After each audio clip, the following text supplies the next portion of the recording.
কেমন আছেন সবাই? ঝিনুকের রান্নাবাড়ি চ্যানেলে সকলকে স্বাগত জানাই। আজকে যে রেসিপিটা দেখাবো সেটা 1 বছরের ছোট বাচ্চা থেকে শুরু করে 100 বছরের বড় বাচ্চা অবধি খেতে পারবে।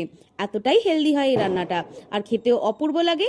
যদি কেউ অসুস্থ থাকে তাহলে এই রেসিপিটা বানিয়ে খাওয়াবেন, দেখবেন ভেতর থেকে অনেকটা সুস্থ মনে হবে। যারা ডায়েট করছেন তারাও কিন্তু এটা খেতে পারবেন। দেখলেন তো, একটা প্রেসার কুকারে কিছুটা চিকেন নিয়েছি, এখানে বোনলেস আর উইথ বোন দুটোই আছে। আর যা যা সবজি ফ্রিজে চোখে পড়বে তাই তাই দিয়ে দেবেন। একটু বড় বড় টুকরো করে দেবেন। দেবেন মুঠো ভরে পেঁয়াজ কুচি, আর থেতো করা বেশ কিছুটা 10-12 কোয়া রসুন, আর দেবেন লবণ, কাঁচা লঙ্কা, একটু সামান্য সাদা তেল। ভালো করে সবকিছুকে মিশিয়ে নিয়ে কিছুটা জল দেবেন।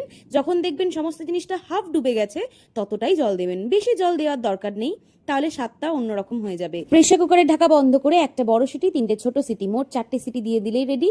ভালো করে ঘেটে নিতে হবে, দেখবেন চিকেনগুলো একদম শ্রেডেড হয়ে মিশে গিয়েছে, সবজিগুলো মিশে গিয়েছে, এরকম ঘন হয়ে গিয়েছে। এবার উপর থেকে সামান্য একটু বাটার, লেবু, ধনেপাতা, অরিগানো, চিলি ফ্লেক্স মিশিয়ে সার্ভ করবেন। আমার বর তো এটাই রাতের ডিনারে 1 বাটি খায়। কেমন লাগলো রেসিপিটা কমেন্ট করে জানাতে ভুলবেন না। যদি ভালো লেগে থাকে তাহলে লাইক, শেয়ার, সাবস্ক্রাইব করে পাশে থাকবেন। আশা করি সবার এই ভিডিওটা খুব ভালো লাগবে। চললাম তাহলে, সবাইকে টাটা।